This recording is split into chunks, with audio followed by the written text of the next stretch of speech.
Hey guys, it's Fadra from All Things Fadra, and I've moved up in the world. I've got a luxury SUV to talk to you about, and it's one that you may not know a lot about. This is the 2021 Genesis GV80, but before I dive in, I'd love it if you hit the subscribe button right now, because I'm here to bring you the best in cars, travel, and entertainment, and today it really is the best of cars. This is the Genesis, but before I dive in, I want to talk to you a little bit about the Genesis name because number one, you might not be that familiar with it, and number two, you may be familiar with it, but you need a reintroduction to the brand.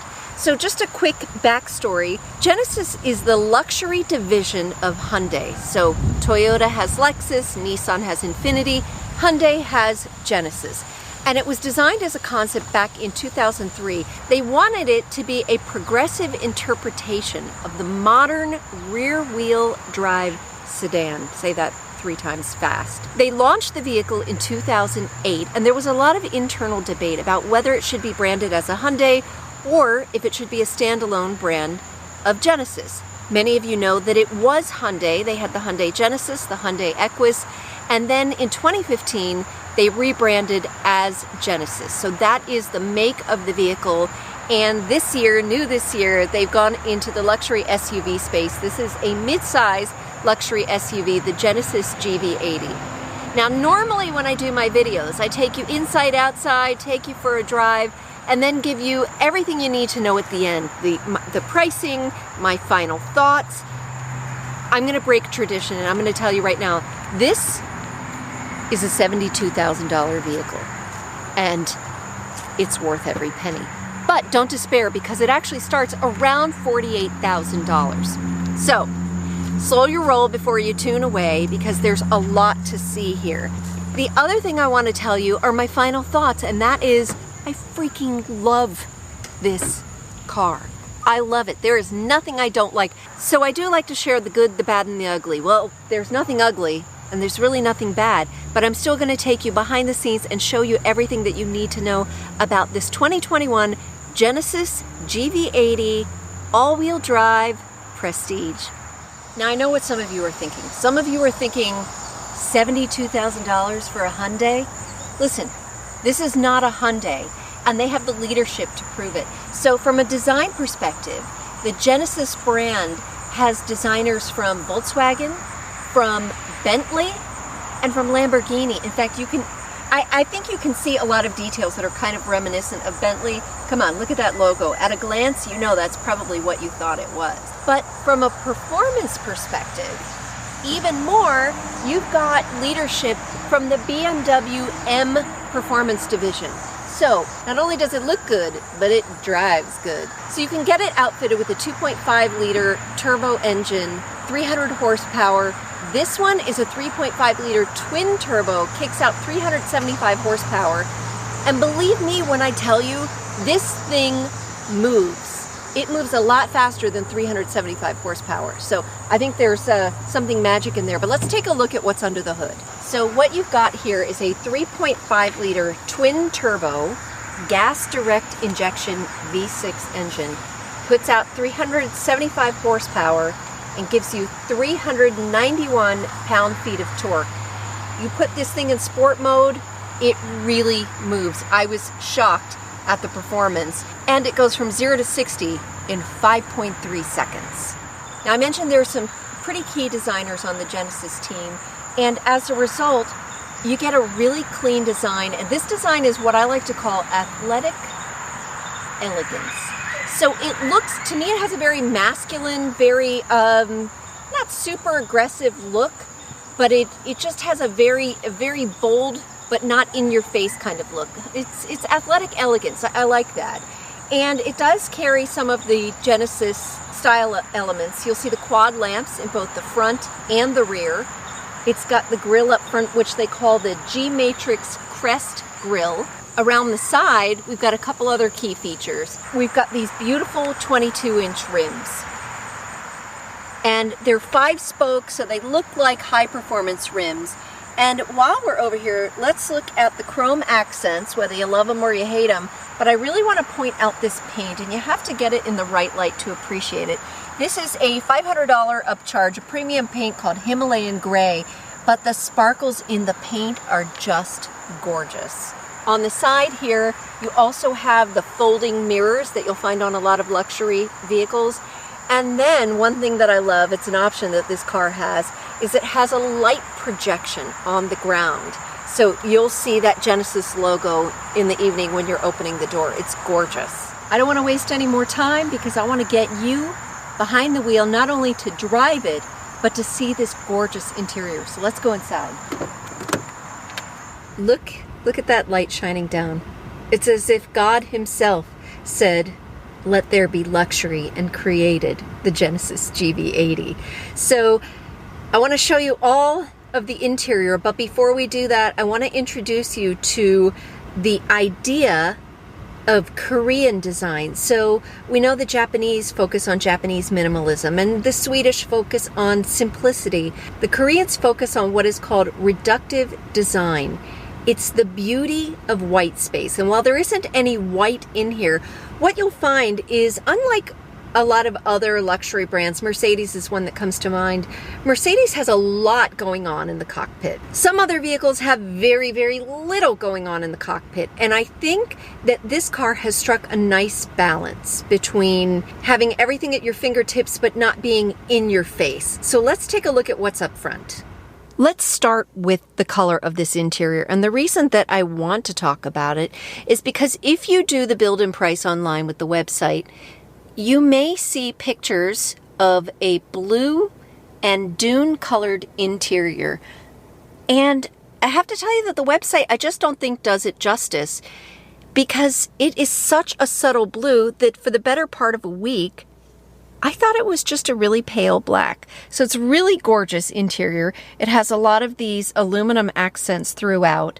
It has an amazing sound system. And then it has nice little accents like inside the door handle. It's textured in there. Now I want to show you this display right here. So this is an all digital display, and it doesn't show up very well on camera, but this has a 3D quality to it. There are layers of graphics here, and it's a really cool design. I don't know how else to explain it, but most of the time your eyes are either going to be on this head-up display, which is also really difficult to show, but the head-up display has a lot of information, and if you're short like me, you'll be pleased to know that you can move the display down fairly low so it's not blocking your field of view. But most of your view is going to be on this, your 14.5-inch display. It's huge, and I love this so much. First of all, what you're seeing right here is reflective of what the weather conditions are outside. So if it were raining or thunderstorms, you'd see that right here on the display. But there's so much to this, and I'm going to show you a few of my favorite highlights. Here are your controls for your display. So you've got your volume control and your tuning control. So really easy with your buttons. Home, menu, and back. And then this does a lot of different things. This actually moves you through the menus, and then this is a handwriting display. So if you prefer to type in letters this way instead of actually using the keyboard, you can use that. So let me show you this display. This is what it looks like when you don't have anything plugged in. So I don't have the Apple CarPlay active right now, but it has pretty intuitive controls. I don't like to spend a lot of time figuring these things out. I like to see how intuitive they are. And it's got all of this information in here, but I just have to show you this one thing that I think is so cool. The sounds of nature.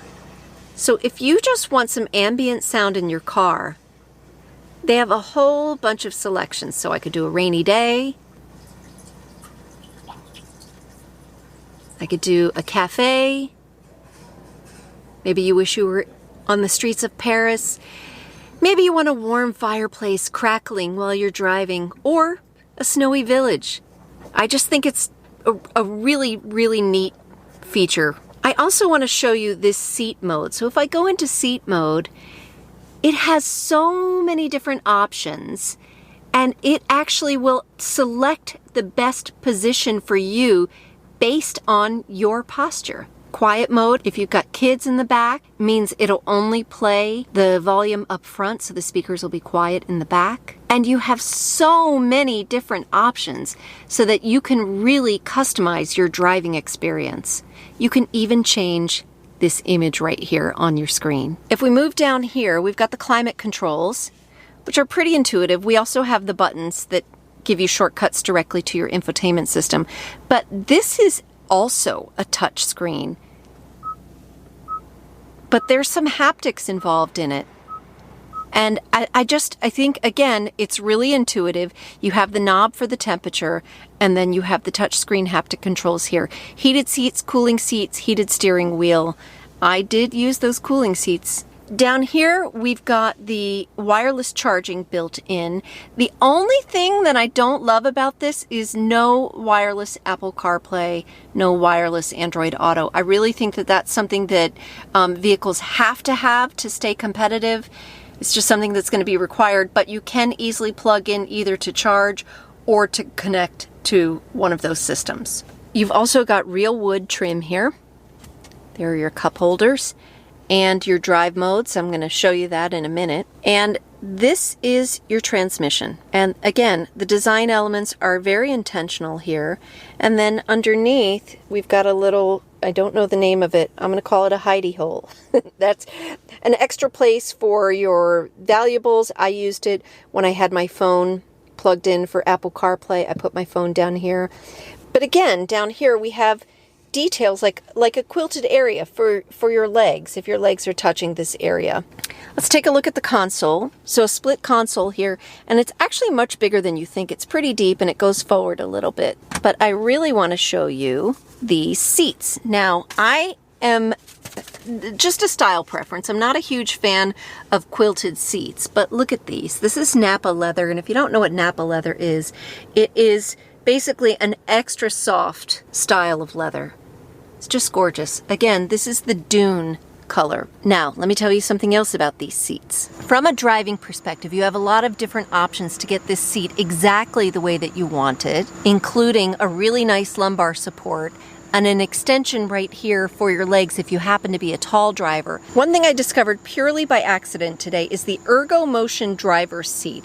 So this seat contains 7 air cells in here, and they are designed to reduce fatigue from long hours of driving. So I braved the DC Beltway today. I was in the car for probably an hour and a half when all of a sudden I felt like I was getting a lovely little massage. And those are the air cells in the seat. It has bolsters that you can adjust as well, and when you put it in sport mode, these bolsters will automatically move in to give you a better hug. We're going to head into the back seat and show you everything it has to offer the backseat passengers. Now, if you frequently have backseat passengers, whether they are adults or children, they are going to feel just as spoiled as you do up front because they have pretty much all the same features back here. Let me show you what I mean. So the first thing you've got are these sunshades. And if you're looking for the lever to pull these down, don't look too hard because it is going to be your window button. You press that and the shade goes down. And then if you want the window down, you can use that button again. With the seats all the way back, I have a tremendous amount of leg room, and it's what you would expect because this is a 2-row SUV. You can get a 3rd row in one of the trim levels, but from what I've read, you really don't want to unless it's in case of emergency. But we also have seat back pockets back here, all the way up top here. We have a vanity mirror. Hi guys.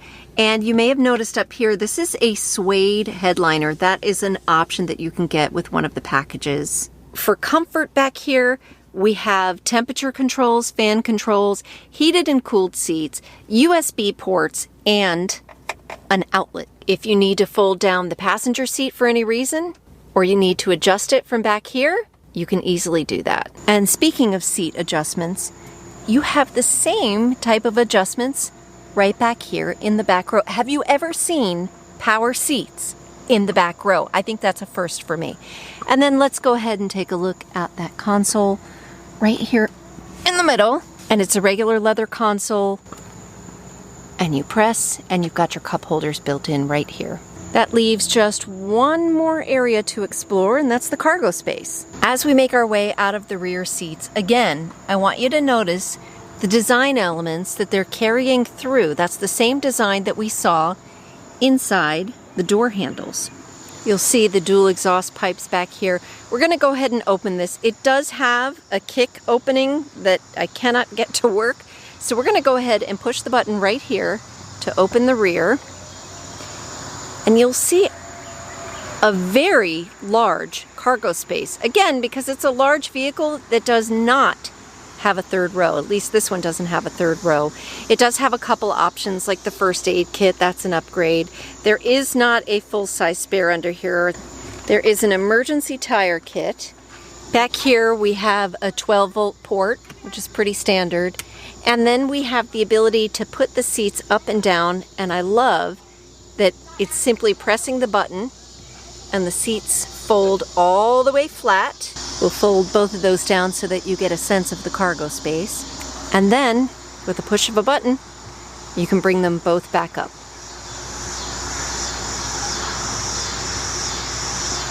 And before we start driving, I want to show you two of my favorite features. One is the sound deadening.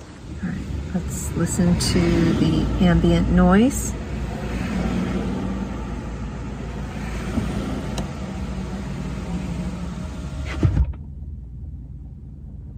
Silence. And the other is this feature that alerts you when the car in front of you is pulling away. Super handy if you might be a little distracted. Where this car really shines, I mean, it's beautiful on the outside, it's beautiful on the inside, but where it really shines is right here behind the driver's seat. It has so many positions that it makes it so comfortable to drive, and especially good for someone that's short like me, 5'3". I have great visibility. I can take the seat up really high if I want. But the power is in the performance. Like I mentioned, 375 horsepower, 391 pound-feet of torque. And that means this car not only handles well, but it moves really well. Where it gets really fun is when we get into sport mode. So with a quick flip of the dial, it changes the drive mode up here, and it brings the bolsters in on the side here, and it just takes the performance up a notch.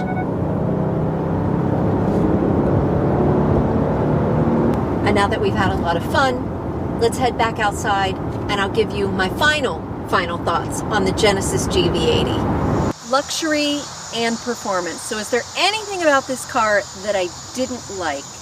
If I had to pick out something, and this is really just a matter of preference, I would say that I don't necessarily love the chrome. My husband did, so go figure. The other thing is, I wish that it did not have a gas cap. So a lot of the newer cars are foregoing the gas cap, and I just think that would have been a nice touch. Premium fuel is recommended, by the way, for this. And inside, I don't know, I didn't mind the quilted seats, but I don't know that I loved all the extra stitching. I think that that is actually totally my preference. Final thoughts here. Fuel economy, 1823.